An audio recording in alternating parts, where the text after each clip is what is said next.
And it's like the start of a new section. What we've read so far in Book 1, Canto 1, that was one section. Now there's another section starting.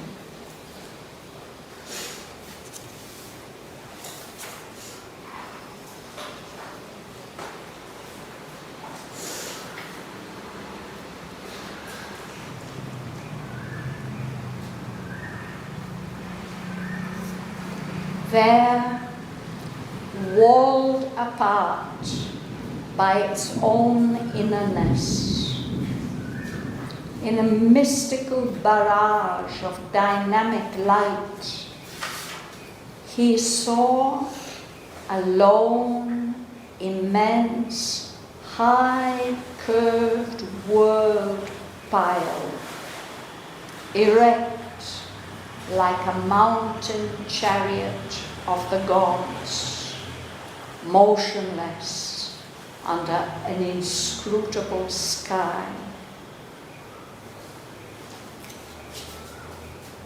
As if from matter's plinth and viewless base to a top as viewless, a carved sea of worlds, climbing with foam-mane waves to the supreme, ascended towards breadths immeasurable. It hoped to soar into the Ineffable's reign. 100 levels raised it to the unknown. So it towered up to heights intangible and disappeared in the hushed, conscious vast, as climbs a storied temple tower to heaven, built by the aspiring soul of man to live near to his dream of the invisible. Infinity calls to it as it dreams and climbs. Its spire touches the apex of the world, mounting into great voiceless stillnesses. It marries the earth to screened eternities. Amid the many systems of the One, made by an interpreting creative joy, alone it points us to our journey back out of our long self-loss in nature's deeps. Planted on earth, it holds in it all realms. It is a brief compendium of the vast. This was the single stair to being's goal, a summary of the stages of the spirit, its copy of the cosmic hierarchies, refashioned in our secret air of self, a subtle pattern of the universe. It is within, below, without, above. Acting upon this visible nature's scheme, it wakens our earth matter's heavy doors to think and feel and to react to joy. It models in us our diviner parts, lifts mortal mind into a greater air, makes yearn this life of flesh to intangible aims, links the body's death with immortality's call. Out of the swoon of the inconscious, it labors towards a superconscient light. If earth were all, and this were not in her, thought could not be, nor life delight's response. Only material forms could then be her guests. Driven by an inanimate world force, earth by this golden superfluity bore thinking man, and more than man shall bear. This higher scheme of being is our cause and holds the key to our ascending fate. It calls out of our dense mortality the conscious spirit nursed in matter's house. The living symbol of these conscious planes, its influences and godheads of the unseen, its unthought logic of reality's acts, arisen from the unspoken truth in things, have fixed our inner life's slow-scaled degrees. Its steps are paces of the soul's return from the deep adventure of material birth, a ladder of delivering ascent and rungs that nature climbs to deity.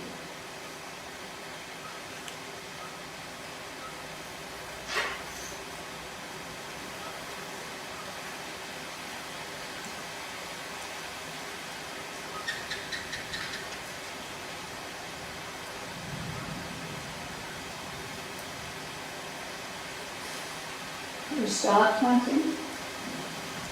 Der world by its own innerness, in the mystical barrage of dynamic life, is so alone immense high curved world height, erect like mountain-chariot to God, motionless under an inscrutable sky. Yes.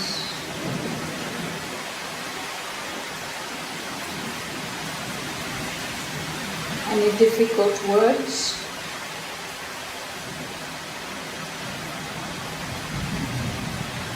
Barrage.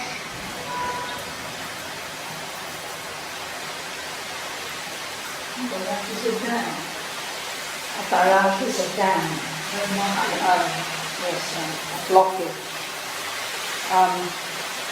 During the First World War, it was used for when all the cannons fired at once so that nobody could possibly pass. Barrage. But this is a barrage, a dam or barrier of dynamic light which separates this world pile from everything else, walled apart by its own innerness. This is a world pile that is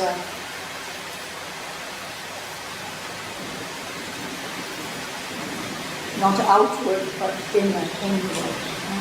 But still, it is like a huge mountain, alone, a mountain standing by itself. It's curved like the temple towers here in South India. Do you remember Ganga Cholapuram. It's got that beautiful curve, no? And he compares it also to a chariot, to one of those temple chariots that we have here, where they take the gods out in them. And those chariots and gopuras and temple towers, they have many levels. Even those levels of the gopura, they represent worlds. If you look carefully at them, you can see the beings and animals and spirits of those worlds there looking down on us. So it's like that. So it's like that, a mountain chariot. That means it could move and carry the gods, just like the temple chariots do. With a ball of air in a wall, when there is a AC inside, yes. You keep it closed. But nowadays it's big ball, you open it, yes. But there is a wall of air. Yes. So if you could imagine a barrier like that, but it's a barrier of light.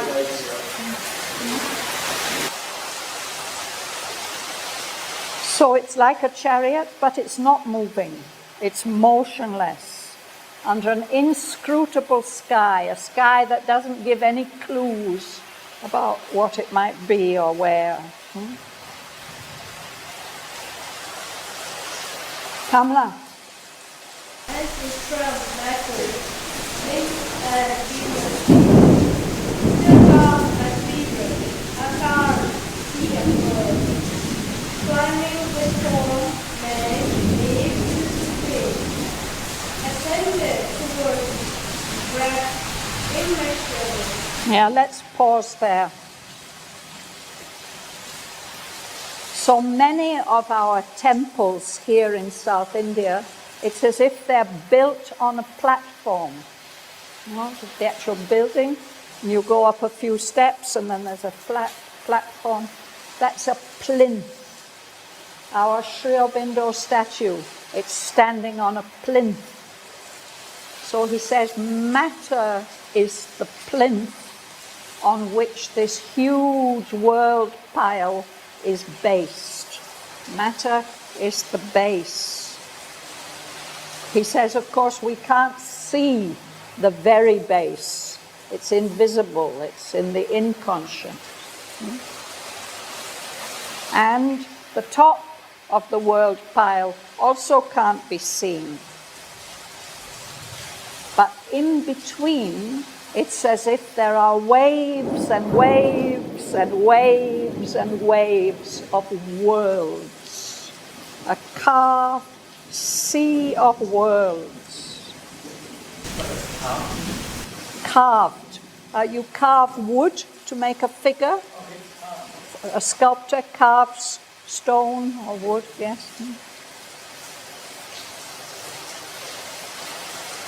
So, but it's as if these waves are carved. Some wonderful sculptor has carved them.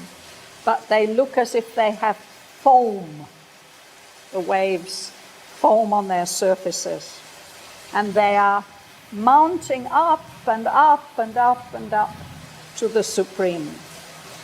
Ascended towards breadths, broad spaces, immeasurable. Synonymous to pedestal? A plinth is like a pedestal. Yeah. Yes.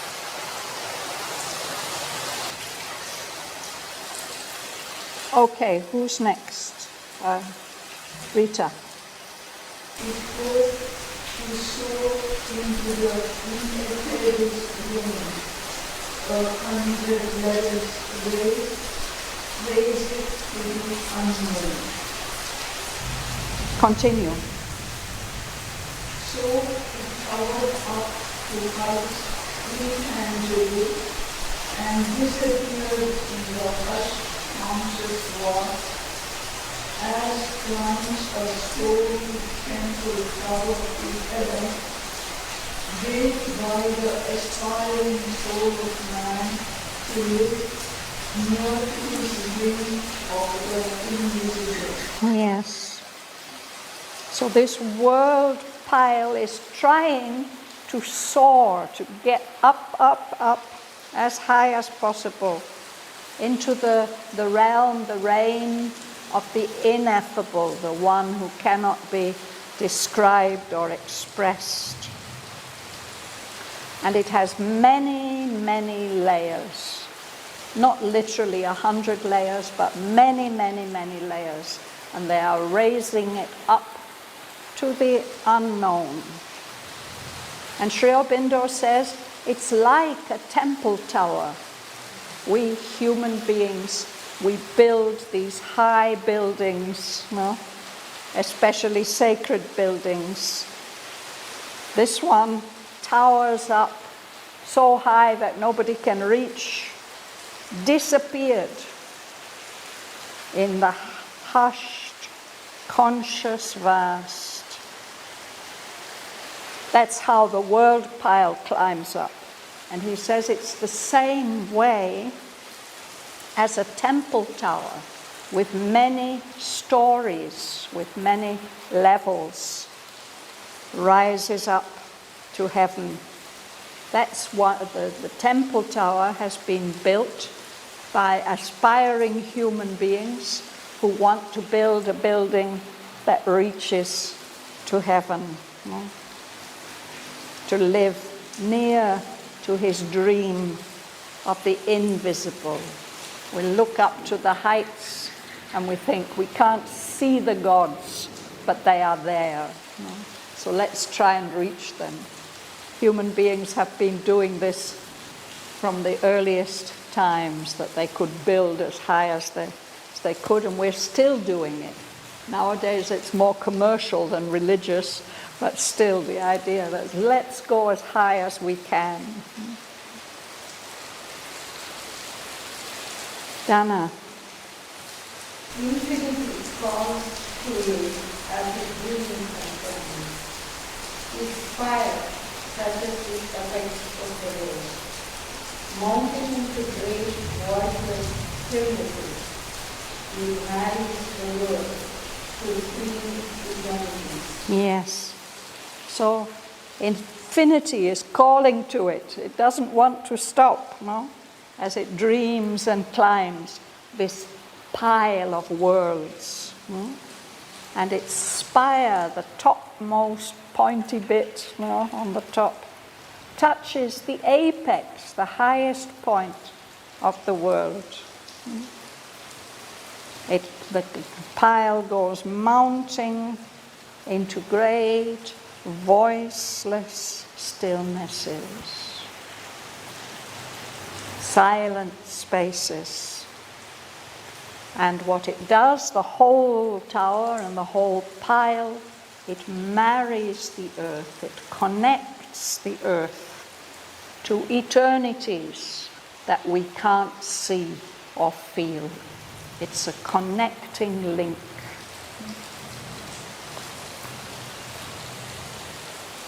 Joel.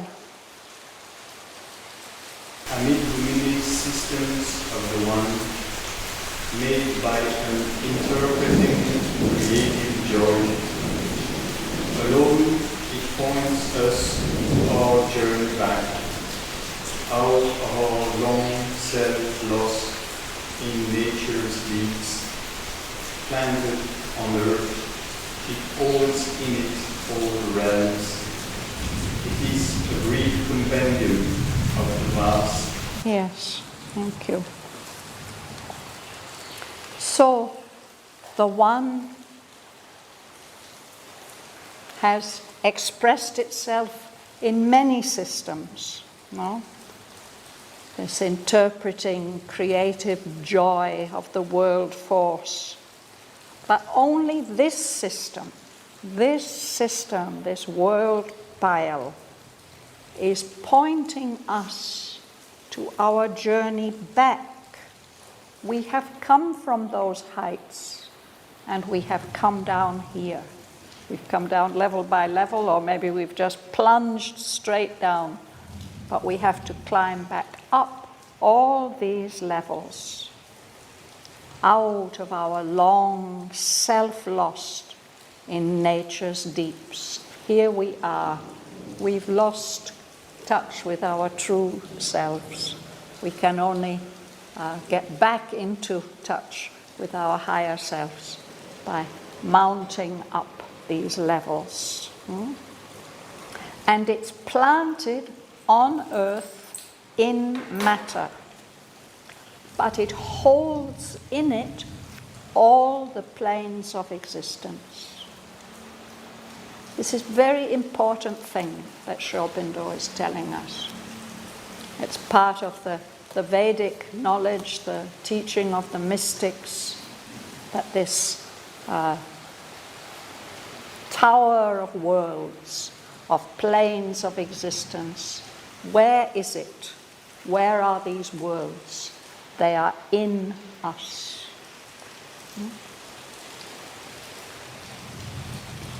It's planted on earth, it holds in it all realms, and it's a brief compendium of the vast, of the vastness of the whole creation. A compendium is like an encyclopedia. It's like an encyclopedia or a collection of many, many stories or bits of knowledge. And it's a brief compendium. It's like a summary of everything that's in the universe.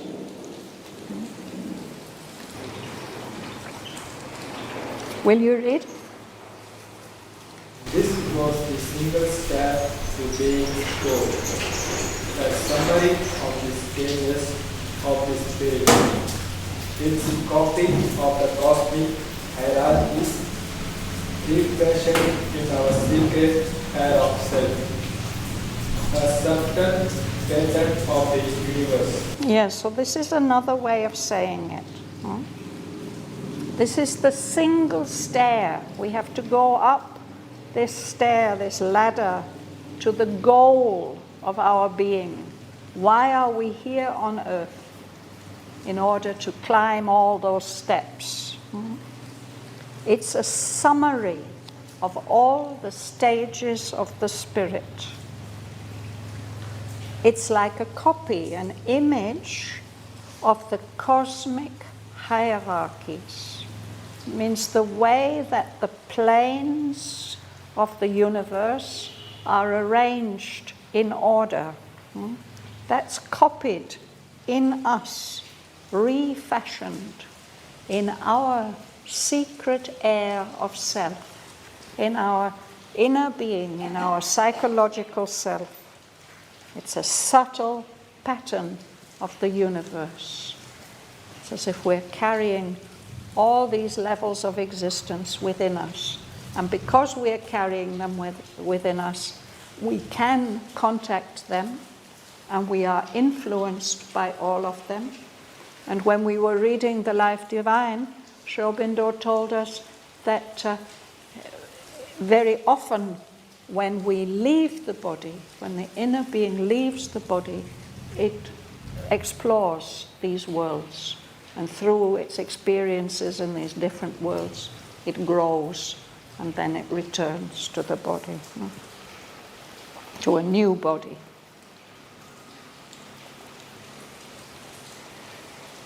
Alice. Acting upon this discipline. No, before that. This. It is within, below, without, above. Acting upon this visible nature's scheme, it wakens our earth matter's heavy dose to think and feel and to react to joy. It models in us our diviner paths, lifts mortal mind into a greater air, makes yearn this life of flesh to intangible aims, links the body's death with immortality's call, out of the swoon of the inconscience, it labors towards our superconscient light. Yes. So, it is within us, it's below us, it's without us. It means it's outside of us, around us, and above us. But now I lost the thread. Who is This pile of worlds, this scheme, this single stair to being's goal, all the levels.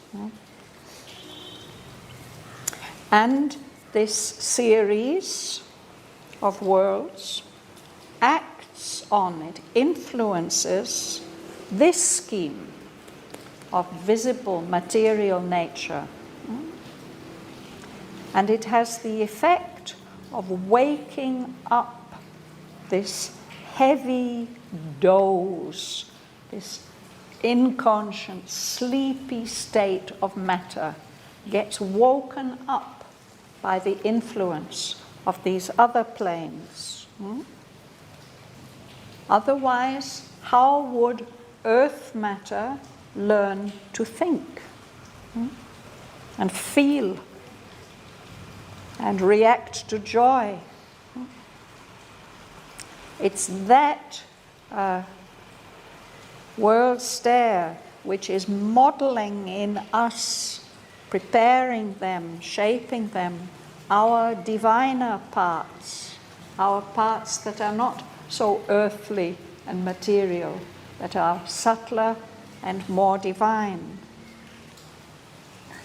It's the influence of those other worlds that lifts our mortal mind from its preoccupation with sense experiences and earthy matters. It lifts it up into a greater air, and it makes our life, our physical life, it makes it long for things which are not physical, which can't be touched, intangible aims.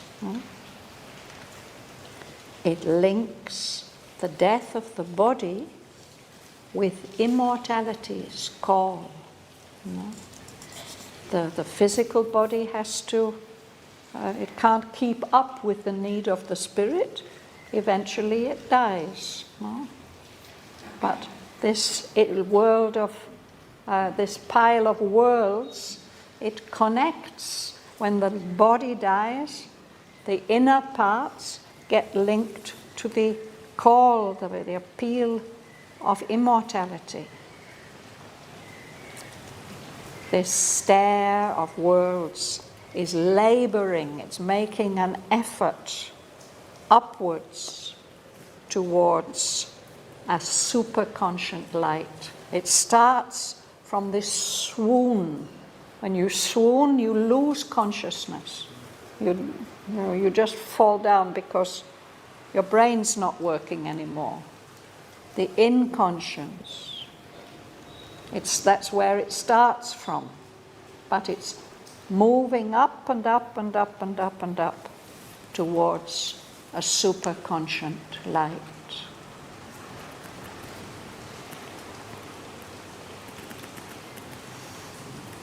Kanapan. It's the earth. Yeah. If earth were all, and this were brought with her, thought could not be, nor life delight response. Only material forms could then be, and else, driven by an inanimate world force. Yes. So this is important, no? If matter were everything, if the world were really only matter, and this pile of other planes of existence were not in matter, then thought would not be possible. The delight of the life force, responding to touches, couldn't happen. Only material forms could be the guest of the world force, no? And those material forms would be driven by an inanimate world force, and force without life or consciousness or senses, nothing. We forget this. We are materialists. We think everything depends on matter. But actually, if there were only matter, nothing else could be. Sebastian. First, by this golden superfluity, both thinking man and more than man shall bear. This higher scheme of being is our cause and holds the key to our ascending fate. It calls out for our dense mortality, the conscious spirit nursed in matter's house. Yes. Superfluity means more than enough. Too much even sometimes. Something superfluous means it's too much. This is a golden superfluity. It's pouring over this richness, all this extra stuff that's not matter. Earth, by this golden superfluity, because all this other stuff is in her, she could give birth to thinking beings like us. And in future, she will give birth to more things, higher beings. No? And he says this higher scheme of things is actually the cause of our existence. It's not a product of matter, it's the other way round. No? This higher scheme of things holds the key to our ascending fate. The fact that it exists makes it possible for us to grow and evolve and become more than just animals. It's this higher scheme of things and all these other levels of existence that are calling out of our dense mortality, this dense material stuff which has to die. Out of this dense mortality, it calls the conscious spirit, which is living within this house of matter, which is our body.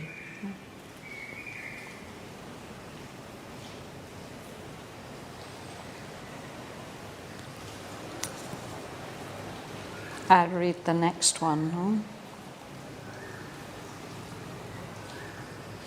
The living symbol of these conscious planes, its influences and Godheads of the unseen, its unthought logic of realities acts, arisen from the unspoken truth in things, have fixed our inner life's slow-scaled degrees. All these levels and the influences and the divine beings and this kind of logic that is there in the reality of how things really are, this reality which has grown out of the unspoken truth in things. These have fixed these degrees, these steps that we have to ascend as we go up. The steps of this world stair are paces, each one is a step of the soul's return from the deep adventure of material birth. The soul has come down for an adventure here on these deeper, lower planes. Now it has to go back up. So these steps, these levels, make a ladder of delivering ascent by which the soul can escape upwards. No? They are rungs of a ladder that nature climbs in evolution, no? Starting from the bottom and evolving further and further. Nature climbs to deity, to the divine being.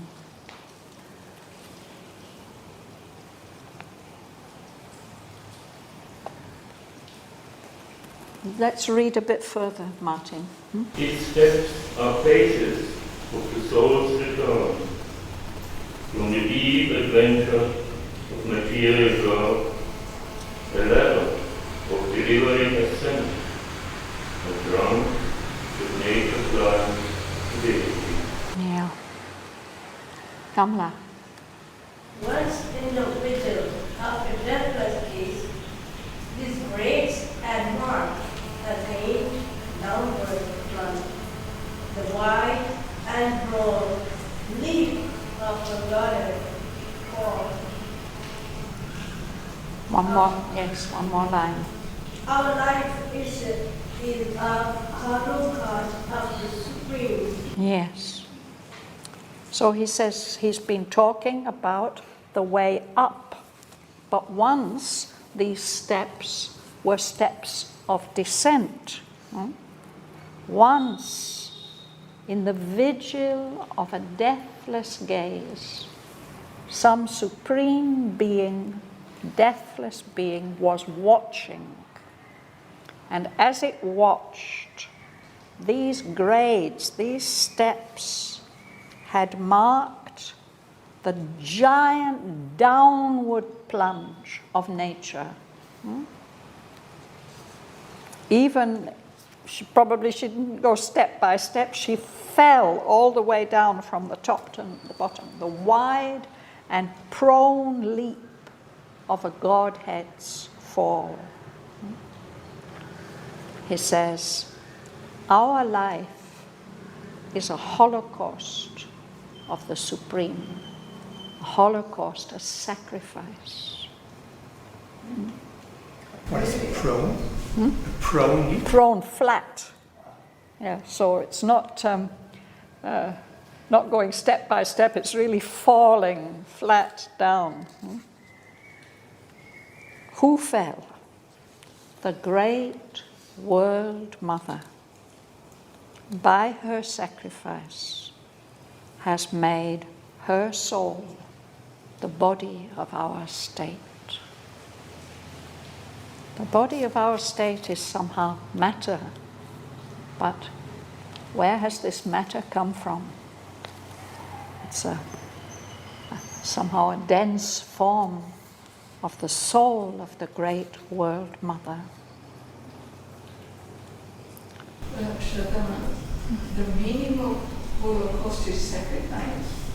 Yes, it is. Nowadays we are, in another context, we think about the Second World War and the Holocaust of the Jews and so on, yes. I think its original Greek meaning is a burnt offering. It's an offering, that's something that you burn and offer to the gods. So that it's, in our lifetimes, it's come to mean that terrible sacrifice of the Jewish race and nation. Life is terrible anyway, it fits. And in the next line, he uses this word, no? He says, the great world mother, by her sacrifice, has made her soul the body of our state. She's accepted sorrow and unconsciousness, the supreme divine mother. Divinity's lapse, its fall from its own splendors, has woven the many patterned ground of all we are. All this matter, all these different elements. You'll read, Rita? An idol of self. Yeah. An idol of self is our mortality. Our earth is a fragment and a residue. Her power is packed with the stuff of greater worlds, and steeped in their color lusts, dimmed by her drowse. An atavism of higher births is hers. Her sleep is stirred by their buried memories, recalling the lost spheres from which they fell. Yes. So our mortal state, our physical substance and our mortal state, he says, is an idol, an image of self, of the self of everything. And our earth, this physical matter of ours, he says, is just a fragment of something much vaster and a residue, what is left over. When you've finished the bottle, there may be just some powder in the bottom, no? A residue. The power of the earth is packed with the stuff of greater worlds, non-material worlds. And even our earth stuff is steeped in their color lusters. If you have some nice herbs, you will steep them in water and get a lovely tea. No? Or if you have a white dress and you want it to be some other color, you will mix some dye and put the white dress in and steep it for a long time until it's full of the color. So our earth is steeped like that. It's full of the essence of colors and lights that have come from those other planes. Here, they've become dim. The colors have become dim because Earth is sleepy and unconscious. No? But she's carrying within herself an atavism of higher births is hers. Atavism is usually a negative word. It means things we've inherited from our primitive ancestors or our animal pasts, tendencies in us that are not really human, that belong to lower levels of existence. But here he's talking about an atavism of higher births, something she's brought with her from those other spheres. So this sleepiness of matter is stirred by the buried memories from those higher levels. It's like dreams, half memories, recalling those lost spheres, those higher realms from which they fell. B-U-R-Y, when it is bury, no? Pronounce it, you should pronounce bury. Buried. You mean because of the spelling? Yeah, B-U-R-Y, to bury, yes. Sorry, English.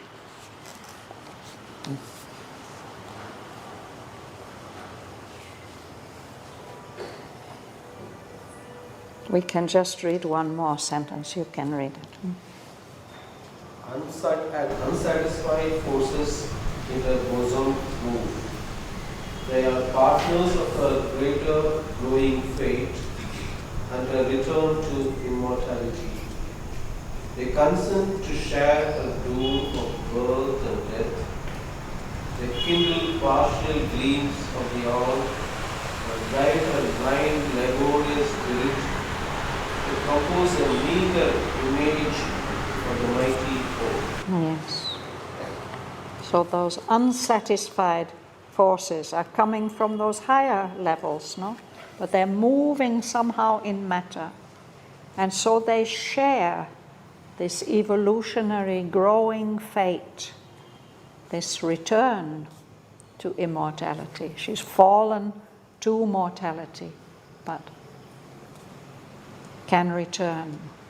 So these other forces, they agree, they accept to share Earth's doom of birth and death. They even do it voluntarily. They gain something by accepting, no? And when they are here, part of the evolutionary process, they kindle, like lighting a fire, partial gleams of the all, of the whole universe. And they drive that blind, laborious, struggling spirit of earth to compose images, meager images. They're unsatisfactory images, but still they're images of the mighty whole. And that one who was watching that deathless gaze, no? That calm and luminous intimacy within, approves her work and guides the unseeing power. So the conscious spirit is within and is guiding this whole process. That's where we should stop today. It's such a wonderful knowledge, and it's expressed in such wonderful images. And if we really can digest and assimilate this knowledge, it will make such a big difference to us in our lives.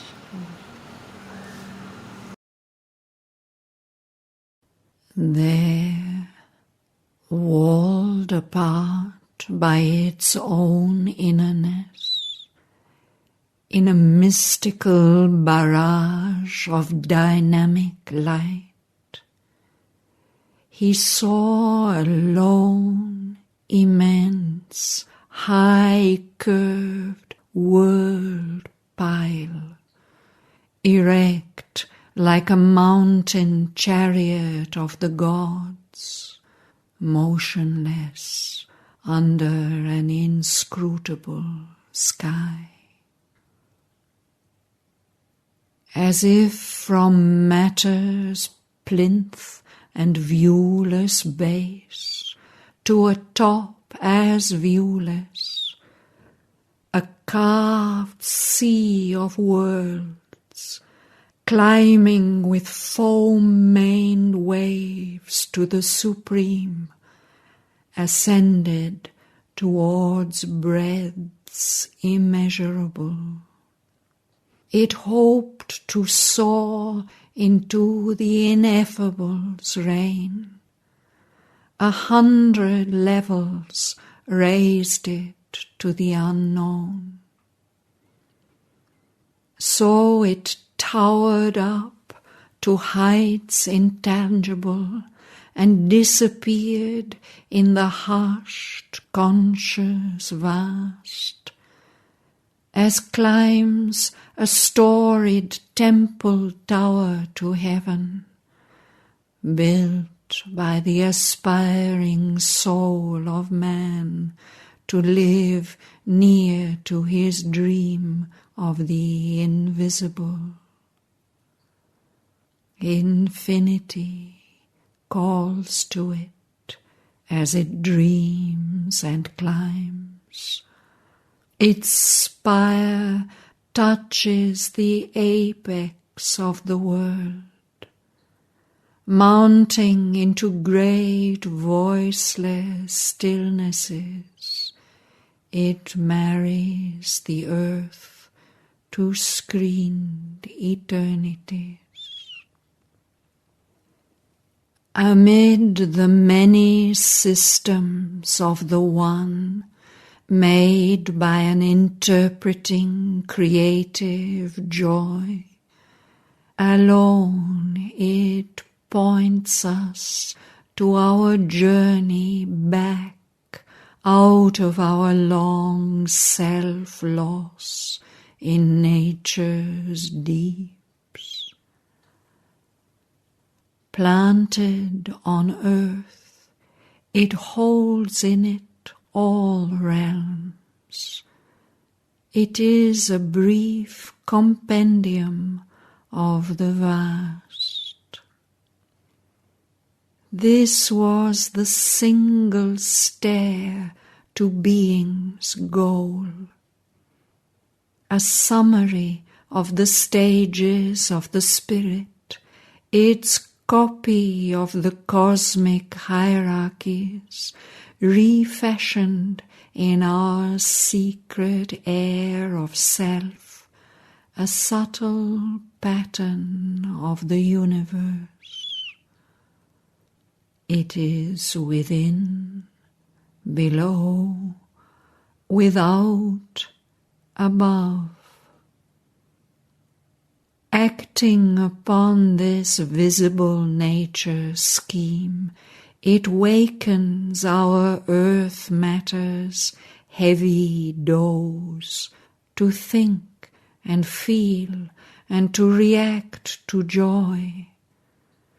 It models in us our diviner parts, lifts mortal mind into a greater air, makes yearn this life of flesh to intangible aims, links the body's death with immortality's call.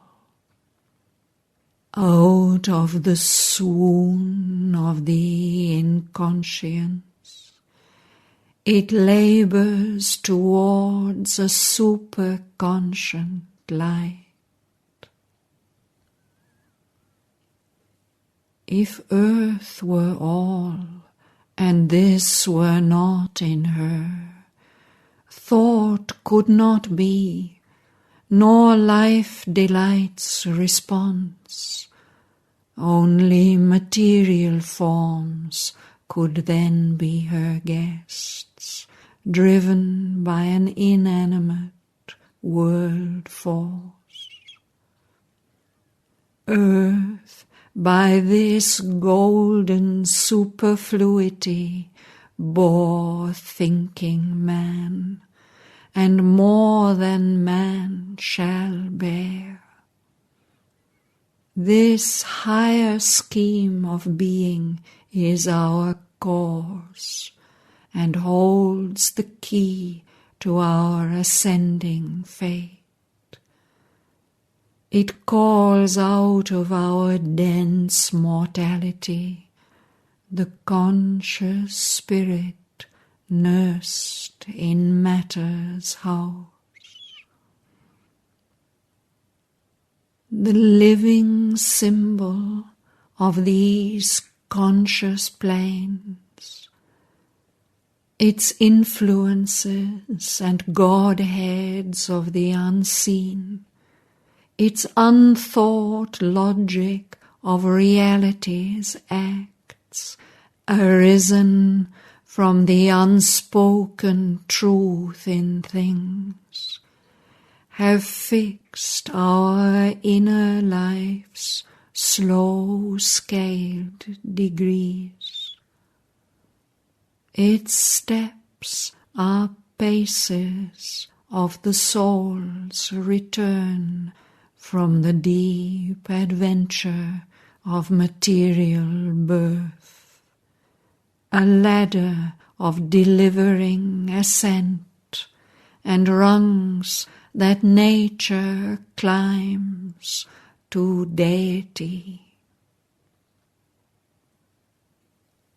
Once, in the vigil of a deathless gaze, these grades had marked her giant downward plunge, the wide and prone leap of a Godhead's fall. Our life is a holocaust of the Supreme. The great World Mother, by her sacrifice, has made her soul the body of our state. Accepting sorrow and unconsciousness, divinity's lapse from its own splendors wove the many-patterned ground of all we are. An idol of self is our mortality. Our earth is a fragment and a residue. Her power is packed with the stuff of greater worlds, and steeped in their colour lustres, dimmed by her drowse. An atavism of higher births is hers. Her sleep is stirred by their buried memories, recalling the lost spheres from which they fell. Unsatisfied forces in her bosom move. They are partners of her greater growing fate and her return to immortality. They consent to share her doom of birth and death. They kindle partial gleams of the all and drive her blind, laborious spirit to compose a meagre image of the mighty whole.